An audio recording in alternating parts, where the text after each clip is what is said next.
Friends welcome to exam बे। तो L I C double A और 2023 का जो नोटिफिकेशन है वो आउट हो चुका है और सभी की तैयारी जोरों शोरों पे स्टार्ट हो गई है या फिर होने वाली है। ओके, सो ये जो वीडियो है ये हिंदी में रहेगा। ये कंप्लीट इंश्योरेंस अवेयरनेस की वीडियो रहेगी। इसमें सारे टॉपिक्स आपके कवर होंगे और मोस्ट ऑफ द क्वेश्चन जो आपके एग्जाम में आएंगे या आ सकते हैं वो आपको इस वीडियो में मिल जाएंगे, मोस्ट ऑफ द क्वेश्चन। सो काफ़ी बेनिफिशियल वीडियो होने वाली है और रिटर्न ऑन इन्वेस्टमेंट जो आप टाइम और एफर्ट डालोगे उसका बहुत ही टॉप क्लास आपको रिटर्न इसमें मिल सकता है, क्योंकि एक वीडियो से ही आपका मोस्ट ऑफ द पोर्शन, चाहे वो अभी जो एकदम एग्जैक्ट करंट अफेयर्स हों वो सब चल रहे हैं, उसके अलावा हम करंट अफेयर्स की एक वीडियो बना देंगे।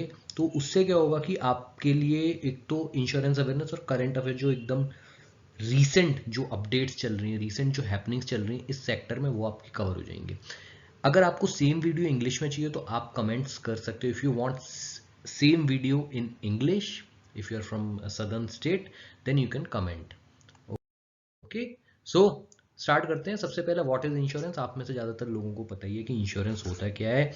It is a contract. Basically एक कॉन्ट्रैक्ट होता है, रिटन या टाइप्ड कॉन्ट्रैक्ट होता है बिटवीन इंश्योरेंस कंपनी जिसे हम इंश्योरर कहते हैं और इंडिविजुअल, और अ कंपनी जिसे हम इंश्योर्ड कहते हैं। ठीक है, या तो वो कंपनी होती है या फिर वो आपकी ग्रुप ऑफ इंडिविजुअल हो सकता है। ठीक है, अ पर्सन और अ ग्रुप ऑफ पर्सन, क्योंकि आजकल ग्रुप इंश्योरेंस भी आने लगे हैं। ठीक है, उस जो कंपनीज के लिए होते हैं तो आप पूरे के पूरे ग्रुप को इंश्योर करा सकते हो। तो it is written, signed and represented by a policy. एक पॉलिसी होती है जो आप जब इंश्योरेंस करवा लेते हो, आपको काफ़ी लोगों को पता भी होगा, कार का इंश्योरेंस, किसी भी चीज़ का इंश्योरेंस करवाओगे आपके पास पॉलिसी होगी जिसमें सारी डिटेल्स होंगी आपके इंश्योरेंस की। कॉस्ट ऑफ इंश्योरेंस जो भी होता है उसे प्रीमियम हम कहते हैं। ठीक है, आपका पर ईयर प्रीमियम चेंज होता रहता है। अगर आप इंश्योरेंस लेते हो और अगर आप पर्टिकुलर ईयर में क्लेम नहीं लेते हो तो आपको एनसीबी, नॉन क्लेम बोनस भी मिल जाता है, जिससे आपको फ़ायदा होता है नेक्स्ट ईयर। तो ये कुछ चीज़ें होती हैं। अब किस किस चीज़ पे इंश्योरेंस का जो प्रीमियम होता है उस वो डिपेंड करता है। अगर आप हेल्थ इंश्योरेंस या लाइफ इंश्योरेंस करवा रहे हो तो पर्सन टू पर्सन डिपेंड करता है, पर्सन की हेल्थ कंडीशन पे, पर्सन की एज पे। अगर आपकी एज ज़्यादा होगी आपका प्रीमियम ज़्यादा होगा। हेल्थ कंडीशन पे, आप स्मोक करते हुए नहीं करते हो, आप ड्रिंक करते हुए नहीं करते हो। फिर कुछ अननोन फैक्टर्स भी होते हैं, जैसे लोकेशन के बेस पे भी होते हैं। तो बहुत सारी चीज़ें होती हैं, तो डायनामिक प्रीमियम आपको उसका दिखाया जाता है। अगर आप व्हीकल का, अपनी कार का, बाइक का इंश्योरेंस करवा रहे हो तो उसकी एज, उसकी कंडीशन, बहुत सारी चीज़ें होती हैं जिस पे डिपेंड करता है। इंश्योर्ड पर्सन और an entity receive financial protection और reimbursement against losses, damage, illness, theft, accidental death. ठीक है, तो कई सारे कारण होते हैं जो कि उसमें मेंशन होते हैं आपके टर्म्स एंड कंडीशंस में, उसके बेसिस पे होता है। फिर फर्स्ट कंपनी, कुछ हम फैक्ट्स या हिस्ट्री जान लेते हैं इसकी। First company in India to offer life insurance, oriental life insurance company. Oriental insurance नहीं, ओरिएंटल लाइफ इंश्योरेंस कंपनी है, जिसका बाद में नाम चेंज हो गया होगा या किसी ने एक्वायर कर लिया होगा। कोलकाता में बनी थी 1818 में। फिर national insurance company is the oldest insurance company which is still doing business. National insurance company है जो कि अभी तक बिजनेस में है। ठीक है, चार जो कंपनीज हमारी जो जनरल बिजनेस करती हैं, नॉन लाइफ इंश्योरेंस करती हैं, उनमें से एक है। L I C was founded in 1956। याद रखना है आपको, 1956 में बनी थी एल आई सी एक्ट के तहत। L I C act nationalise the life insurance business in India. तो L I C public insurer है, पब्लिक कंपनी है, गवर्नमेंट की कंपनी है, बट अब वो स्टॉक मार्केट्स में भी ट्रेड करती है। तो सेमी पब्लिक भी आप कह सकते हो एक तरीके से, क्योंकि हम लोगों के पास भी, कई आपके पास भी हो सकता है कि फैमिली में कुछ किसी के पास एल आई सी के शेयर्स हो, तो आप भी उसके पार्ट ओनर हो या शेयर होल्डर हो। Union minister of road transport and highway जो श्री नितिन गडकरी हैं, उन्होंने अभी रिसेंटली 2022 दिसंबर में श्योरिटी बॉन्ड इंश्योरेंस का जो प्रोडक्ट है बजाज एलियंस के साथ वो लॉन्च किया है 2022 में। तो इसमें कीवर्ड है बजाज एलियंस, किसके साथ और नाम क्या है और किसने किया है। तो मिनिस्ट्री ऑफ रोड ट्रांसपोर्ट ने किया। Surety bond insurance will act as a security arrangement for infrastructure projects. तो कुछ भी डिले हो जाता है, कुछ भी प्रॉब्लम हो जाती है, टर्म्स एंड कंडीशंस के अकॉर्डिंग किसी का नुकसान नहीं हुआ। ठीक है, तो जो कॉन्ट्रैक्टर्स वगैरह होते हैं काफ़ी वल्नरेबल इन सब चीज़ों में होते हैं, कभी भी डिले हो सकता है, कुछ भी हो सकता है, तो उनका नुकसान नहीं होगा कॉन्ट्रैक्टर्स या प्रिंसिपल का। तो प्रिंसिपल जैसे गवर्नमेंट ऑफ इंडिया बना रही है तो वो। उसके बाद general insurance business nationalisation act 1972, year याद रखना इंपॉर्टेंट है। This act nationalise non life insurance business. तो LIC एक्ट जो है था 1956 में, उसने LIC को किया था, और जिब्ना एक्ट ने किया है 1972 में नॉन लाइफ इंश्योरेंस को। तो बहुत सारी कंपनीज क्या हो गया था, एमलगेमेट हो गई थी, 4 पब्लिक सेक्टर इंश्योरेंस कंपनी बन गई थी, इसमें से ओरिएंटल इंश्योरेंस, नेशनल, यूनाइटेड और न्यू इंडिया, ये 4 बनी थी अपने, ठीक है। जनरल इंश्योरेंस कॉर्पोरेशन बना था 1971-72 में again. GIC acted as holding company for these 4 companies. तो ये जो 4 जो नॉन लाइफ थी, ओरिएंटल, न्यू इंडिया, नेशनल, इनकी होल्डिंग कंपनी थी GIC, general insurance corporation. But 90s तक ये होल्डिंग कंपनी रही। उसके बाद बहुत सारे चेंजेस आए इंश्योरेंस सेक्टर में, जब 92 में लिबरलाइजेशन हुआ था हमारे देश में। तो RN मल्होत्रा जी की एक कमेटी बनी थी 93 में, ये कमेटी फॉर्म हुई थी, इसने अपनी 94 में रिपोर्ट सबमिट करी थी। बहुत सारे चेंजेस इसने कमेटी ने डाले थे और वो हमें आज देखने को मिलते हैं। सजेशंस क्या थे कि डी कंट्रोल करो इंश्योरेंस सेक्टर को बाय अलाइंग प्राइवेट कंपनीज। पहले सिर्फ ये 4 इंश्योरेंस कंपनीज थी, तो नुकसान क्या था भाई, सरकारी कंपनीज थी, काम धीरे धीरे होता था, किसी का क्लेम हो गया तो उसमें बहुत टाइम लग रहा है, पैसा मिलने में बहुत सारे चक्कर काटने पड़ रहे हैं, तो ये सब चीज़ें थी। अब तो ये कंपनीज भी बहुत एफिशिएंट हो गई हैं, ओके, क्योंकि बिजनेस तो करना ही है ना। अब प्राइवेट प्लेयर्स आ गए हैं, फॉरेन प्लेयर्स आ गए हैं, बहुत सारे फॉरेन प्लेयर्स कई सारी इंडियन कंपनीज के साथ मिलकर आ गए हैं, तो बहुत एफिशिएंसी आ गई। तो सरकारी कंपनीज को भी एफिशिएंसी दिखानी पड़ती है, और अब इनका ये हो सकता है आगे जाके प्राइवेटाइज भी हो जाए कंपनीज, ठीक है। Restructuring of LIC and GIC की, इनकी भी रीस्ट्रक्चरिंग होनी चाहिए। Setting up of IRDA। IRDA क्या है कि एक ऑटोनोमस बॉडी है, रेगुलेटरी बॉडी है इंश्योरेंस के लिए, जैसे RBI आपका बैंकिंग के लिए, सेबी आपका स्टॉक मार्केट्स के लिए, ऐसी IRDA इंश्योरेंस के लिए है। तो speeding up of settlement of claims, ये बहुत इंपॉर्टेंट इशू था। Foreign companies should be allowed, ठीक है। तो फिर क्या हुआ कि IRDA अपने 99 में अपना IRDA बन गया, और स्टैचुरी बॉडी बन गया था 2000 में, acts as a regulator for insurance and reinsurance sectors, not just insurance but reinsurance also. Foreign companies were allowed in the year 2000 में। तो जब आई थी तब 26% स्टेक ही ले सकती थी, तो उनका कोई कंट्रोल नहीं था। बट आज के टाइम में ये 74% है, तो एक मेजर पार्टनर की तरह से आ सकती है फॉरेन कंपनी। तो उससे क्या होगा, जब उसके पास कंट्रोल होगा बिजनेस करने का, तो एनकरेज भी होंगी बड़ी बड़ी कंपनीज, फॉरेन कंपनीज। तो ऐसे बहुत सारी कंपनीज हमारे देश में अभी चलती हैं। तो GIC वॉज रिस्ट्रक्चर्ड और it was converted to national reinsurance. तो री इंश्योरेंस से करती, क्या होता है री इंश्योरेंस, वो हम आगे जानेंगे, ठीक है। इंश्योरेंस अमेंडमेंट एक्ट 2015 में आया था, बहुत ही सारे मेजर फीचर्स थे। FDA लिमिट 74% कर दी थी।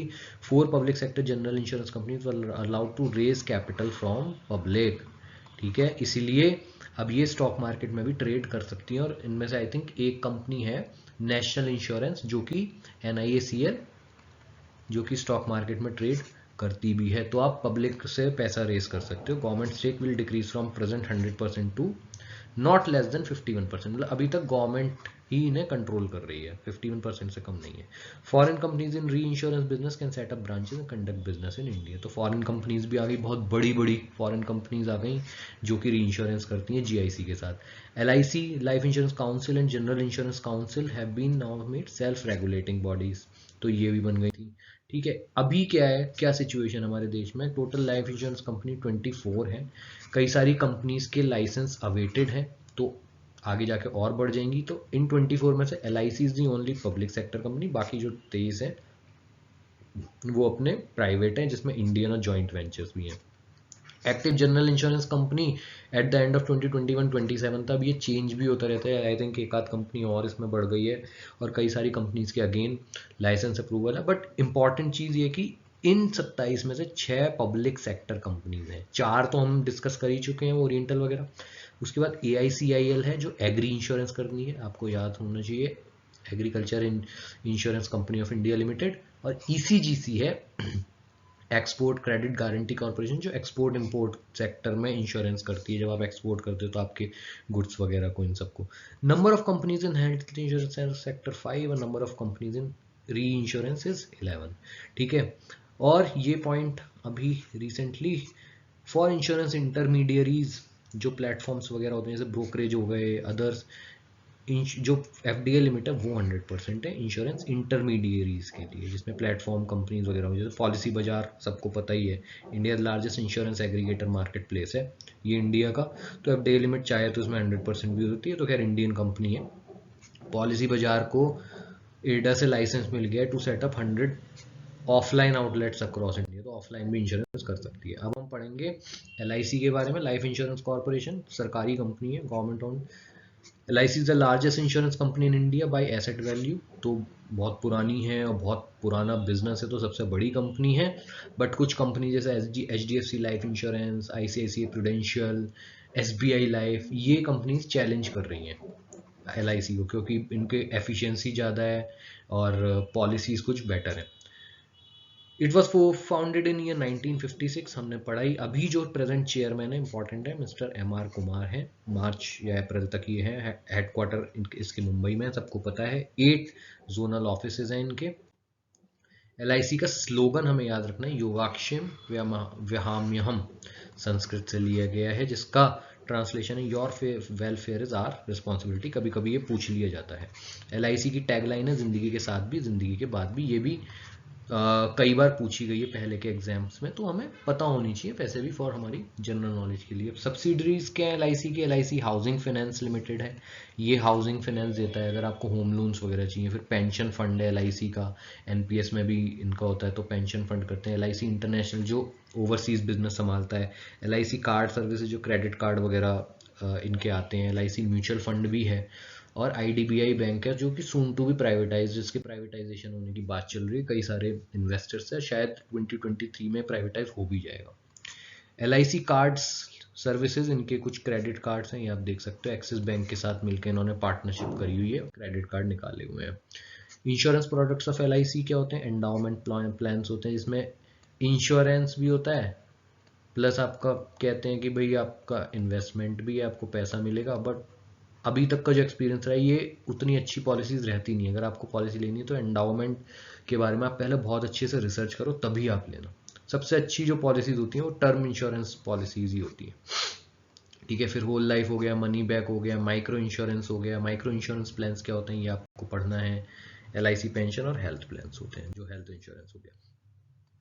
Endowment, a type of insurance product, it is design to pay lump sum money after pre agreed term, जैसे 25 साल बाद आपको इतना मिलेगा। पर इसमें क्या होता है कि इंश्योरेंस की वैल्यू कम होती है, तो उतना कोई फायदेमंद नहीं होता, ठीक है। इंश्योरेंस को सिर्फ इंश्योरेंस रहने देना चाहिए।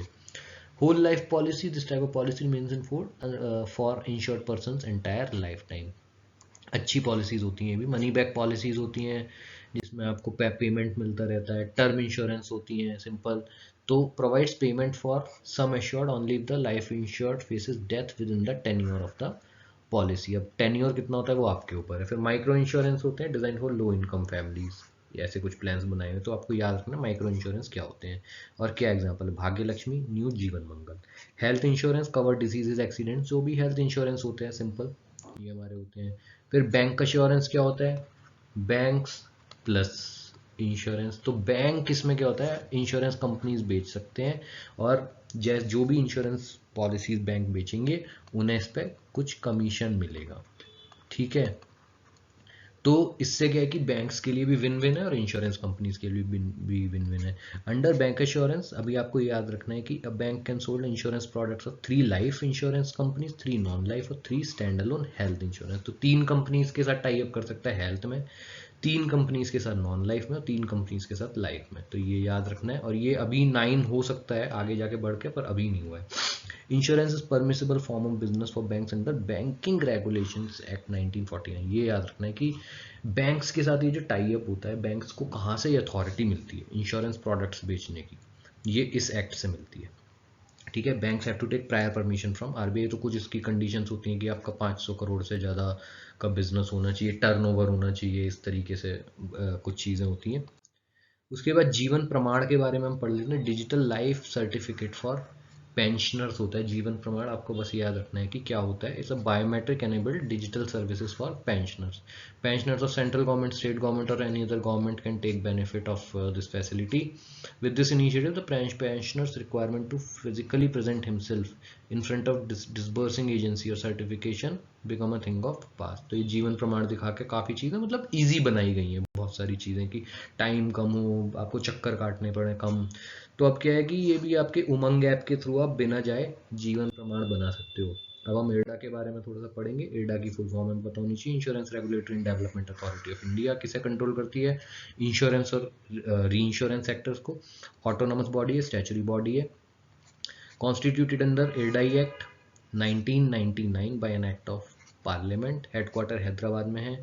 चेयरमैन ऑफ IRDA है मिस्टर देवाशीष पांडा, अभी ये याद रखना है। 10 मेंबर्स होते हैं बोर्ड ऑफ मेंबर में, चेयरमैन 5 होल टाइम और 4 पार्ट टाइम। मेन फंक्शंस क्या होते हैं? सर्टिफाई इंश्योरेंस कंपनीज, तो कुछ भी अगर कोई नई इंश्योरेंस कंपनी बननी है, कुछ भी होना है, अगर आप लाइसेंस के लिए अप्लाई करते हो तो IRDA का अप्रूवल आना बहुत ज़रूरी है। Protect interest of policy holder, तो जैसे RBI भी आपके लिए जो बैंक में जिनका पैसा होता है उनके इंटरेस्ट के लिए काम करता है, ऐसे IRDA आपके इंटरेस्ट के लिए काम करता है जिनकी इंश्योरेंस पॉलिसी होती है।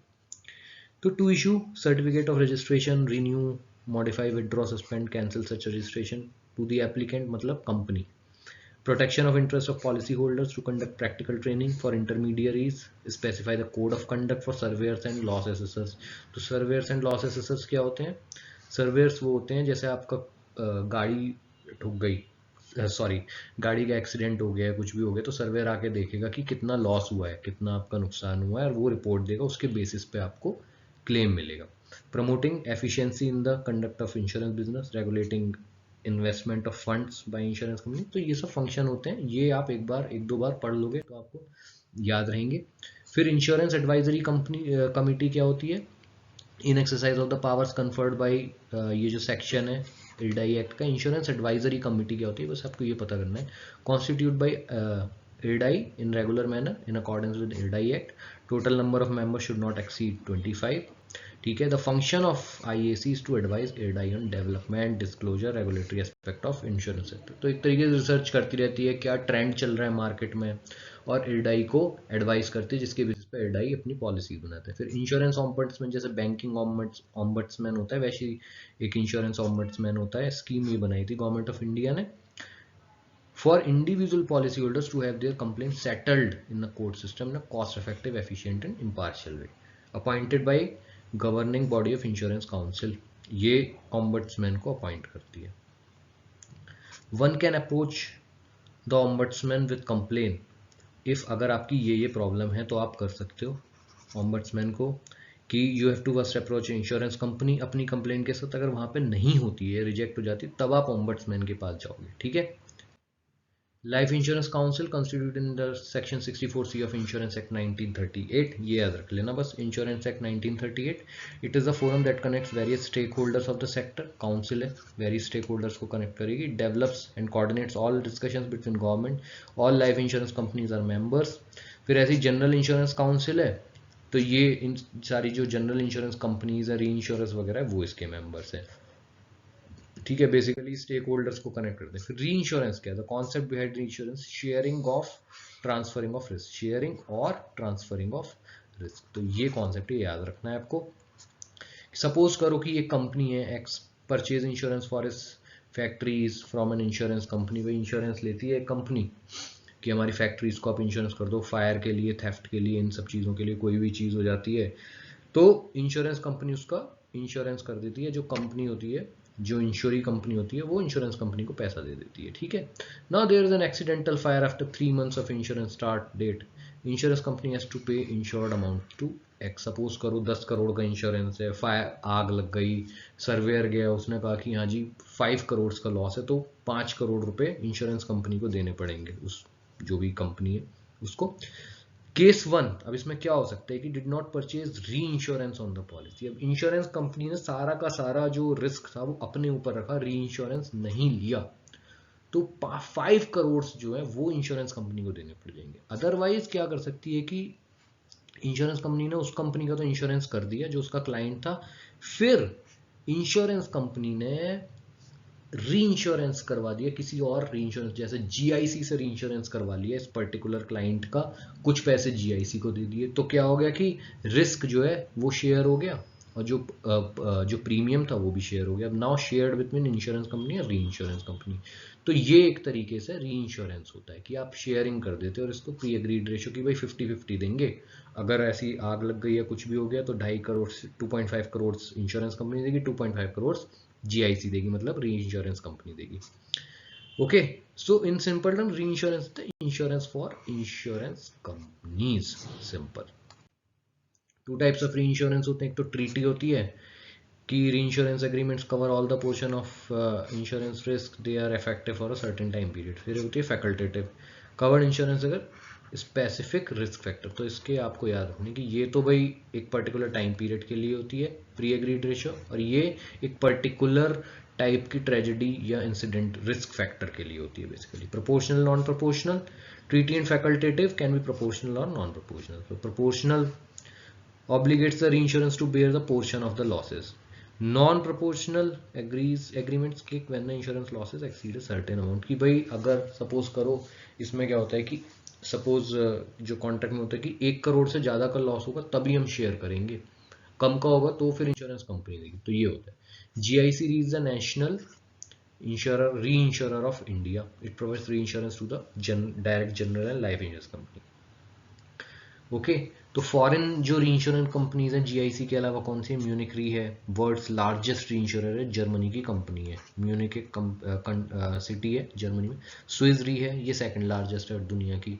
स्कॉर एसईए फ्रांस की company. Hanover again Germany. Gen Re USA. Catlin Allianz, ऐसे करके बड़ी बड़ी कंपनीज हैं। Role in domestic market as a sole reinsurance in the domestic reinsurance market GIC provide reinsurance to the general direct general companies। Role in international market, leading reinsurance service provider for Afro-Asian region। तो ये और भी countries में अपना business करती है GIC, और इनके सेक्टर्स को केटर करती है। अभी जो चेयरमैन है वो मिस्टर देवेश श्रीवास्तव हैं, हेडक्वार्टर इसके मुंबई में है। फिर रोहिणी, कुछ इनके बारे में पढ़ लेते हैं। Registry of hospitals in network of insurance, तो रोहिणी करके ये आपको पता होना चाहिए। इसकी फुल फॉर्म क्या है उसी से पता लग जाएगा कि ये क्या चीज़ है। It is the registry of hospitals in the national insurance and third party administrators network, developed by insurance information bureau of India. I tracks क्या है? इंश्योरेंस ट्रांजैक्शन एक्सचेंज है, digital platform for insurance companies and insurance repositories. Insurance company can see existence of insurance account, तो ये अपने आई tracks हो गया। बस आप एक एक इनकी लाइन पढ़ लोगे तो ये आपको पता लग जाएगा।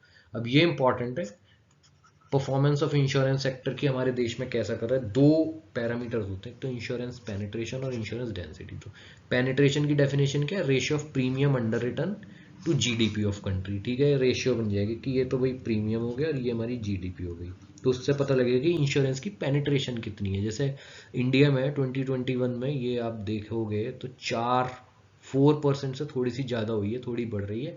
अब हो सकता है थोड़ी और ज़्यादा हो गई हो, 5% के आसपास प्रेजेंटली। इंश्योरेंस डेंसिटी क्या है? Ratio of premium underwritten to the total population, कि भाई जो प्रीमियम है पर पर्सन कितना आ रहा है और कितनी पॉपुलेशन है। तो अभी ये तो देखो $80 के आसपास ही है, आई थिंक 80 से 80 भी नहीं, यस 80 के आसपास है, जो कि काफ़ी लो है। तो आगे जाके काफ़ी स्कोप है और बढ़ेगा। अगर आप देखो लाइफ और नॉन लाइफ में इंश्योरेंस पेनिट्रेशन की अगर हम बात करते हैं तो इंडिया देखो यहीं पे आता है, और ये ताइवान साउथ अफ्रीका वगैरह में कितना ज़्यादा है। ऐसे ही इंश्योरेंस डेंसिटी है।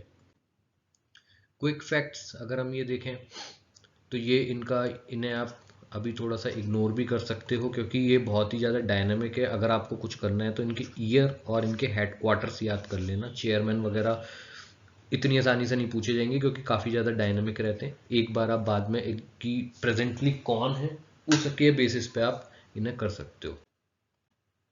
ठीक है, फिर AICIL, a public insurance company that offers yield based और वेदर बेस्ड क्रॉप इंश्योरेंस। तो क्रॉप इंश्योरेंस देती है AICIL, याद रखना है। हेडक्वार्टर दिल्ली में है। ओके, और इनके चेयरमैन आपको प्रेजेंट चेयरमैन एक बार देख लेने हैं कि कौन है, यही है जब एग्जाम के टाइम पे या कोई और है। Formed in 2002, IRDA is the governing body. AICL commenced business operations from 1st April 2003। ऐसी ECGC है हमारी, फाउंडेड इन 1957, हेडक्वार्टर मुंबई। ये आपको देख लेना है कि एग्जाम के टाइम पे कौन है। मिनिस्ट्री ऑफ कॉमर्स इसे कंट्रोल करती है, याद रहे ECGC को मिनिस्ट्री ऑफ कॉमर्स कंट्रोल करती है, ना कि IRDA। Provide a range of credit risk insurance cover to exporters, offers guarantee to banks and financial institution to enable exporters to obtain better facilities, provides overseas investment insurance. ठीक है, अब हम ये देख लेते हैं, there 5 sector insurers which are registered to underwrite policies exclusively for health and personal accident. तो ये हमारे 5 हैं। उसके बाद अब तो ये और भी आ गए हैं वैसे, जो हेल्थ के इंश्योरेंस करते हैं वो HDFC, ICICI और SBI वगैरह सब कर लेते हैं, तो ये उतना इंश्योरेंस नहीं है। इंश्योरेंस ब्रोकर्स क्या होते हैं, ये बस आप एक बार पढ़ लेना कि इंश्योरेंस ब्रोकर्स क्या होते हैं। बेसिकली आपको पता ही है ब्रोकर क्या होता है। तो ये जो नए नए प्लेटफॉर्म आ गए जैसे पॉलिसी बाजार वगैरह, ये भी ब्रोकर्स ही होते हैं, इनके बाद ब्रोकर लाइसेंस ही होते हैं। इंडिविजुअल एजेंट्स सभी जानते हैं, LIC के इंडिविजुअल एजेंट्स हो गए, GI और ओरिएंटल इंश्योरेंस, इन सब कंपनीज के एजेंट्स होते हैं जो आपका बीमा करते हैं, इन्हें कमीशन मिलता है। सर्वेयर्स मैंने बताया था, लॉस एसेसर्स होते हैं। थर्ड पार्टी एडमिनिस्ट्रेटर्स होते हैं, TPA हेल्थ सर्विसेज वगैरह में। आप किसी कंपनी में काम करते हो तो आप TPA के थ्रू ही जाते हो, तो वो आपको सारा कुछ बेसिकली अगर आपका क्लेम हो जाता है, कुछ भी हो जाता है, तो आपको एज अ गाइड ये लोग हेल्प करते हैं, ठीक है, प्रोसेस वगैरह करने में। वेब एग्रीगेटर्स हमें पता ही है। Insurance repositories maintain data of insurance policies in electronic form, ठीक है। What is Bima Bemisal? Brand name for IRDAI's insurance awareness campaign है Bima Bemisal. Consumer education initiative है Bima Bemisal, educator policy holders about their rights वगैरह जो भी होते हैं। फिर ULIP unit linked insurance policy offers a combination of investment and protection and allow you the flexibility in choice of your premiums are invested. तो ULIP एक time पे बहुत ज़्यादा चली थी, अब ये उतनी ज़्यादा नहीं चलती। ULIPs tax deduction under 80C provide कराती हैं आपको अगर आप लेते हो तो। सॉलिड से ये आपने कभी लाइन सुनी होगी, insurance is the subject matter solicitation, बहुत जगह एड्स वगैरह में भी आते हैं। तो सॉलिसिटेशन क्या है? Solicitation in insurance means that an insurance company और an intermediary can approach a client with a view to convince a client to purchase the insurance company, but force नहीं कर सकते। तो इसलिए बहुत फ़ोन वगैरह आते रहते हैं हमारे पास। From home to buy an insurance policy, purchase insurance policies only from the following registered insurance companies, insurance agents, insurance brokers और वेब एग्रीगेटर्स। ऐसे नहीं कि कोई किसी ने भी फ़ोन कर दिया है, किसी ने भी आपको बता दिया और आपने लिया। फ्री लुक पीरियड क्या होता है? This is the period within which, if you do not agree to the terms and conditions of the policy after reading the same, you can return the policy immediately. आपको पैसा वापस मिल जाएगा। Free look period होता है mostly आपका in case of life insurance policies, health insurance policies having a term of 3 years of more। तो mostly 15 दिन के करीब का होता है फ्री लुक पीरियड। अगर आपको क्वेश्चन पूछा जाए तो 15 डेज आप लगा सकते हो, मोस्टली 15 डेज होता है। IGMS integrated grievance management system. Insurance underwriting क्या होता है? Insurance underwriting means evaluation of risk and exposures of potential clients, ठीक है, done by professional called insurance underwriters. Insurance underwriters decide how much coverage should a client get. तो कई सारे factors के basis पे वो बताते हैं, इंश्योरेंस अंडरराइटिंग से ही कहते हैं। तो रिस्क एक्सपोजर को मेजर करने का ये तरीका होता है। अंडरराइटिंग इनकम भी होती है। फिर underwriting income sum total of all premiums collected by insurance company minus expenses incurred, जो सैलरी वगैरह देते हैं सब कुछ देते हैं, और क्लेम्स आपने कितने दिए, तो ये आपकी अंडरराइटिंग इनकम होती है। तो यही बेसिक क्राइटेरिया होता है उनके रेवेन्यूज वगैरह को मेजर करने का, कंपनी की परफॉर्मेंस को मेजर करने का। This is a profit generated by an insurance company's underwriting activity. When expenses and claims are more, situation is underwriting loss। अगर expenses कम है और ये आपका income ज़्यादा है तो आपका underwriting gain, okay, underwriting profit। फिर इन्वेस्टमेंट इनकम भी होती है। तो जो आपसे प्रीमियम वगैरह ले लेते हैं, उस पैसे का करती क्या है इंश्योरेंस कंपनी? इतना सारा पैसा आपसे लेती है, उन्हें इन्वेस्ट करती है बहुत सारे स्टॉक मार्केट में, बॉन्ड्स वगैरह लेती है, government bonds, guild bonds, sovereign bonds, ठीक है। वहाँ से जो इनको इनकम आती है तो वो इनकी इन्वेस्टमेंट इनकम होती है, यही मेजोरिटी इनकम होती है, ठीक है।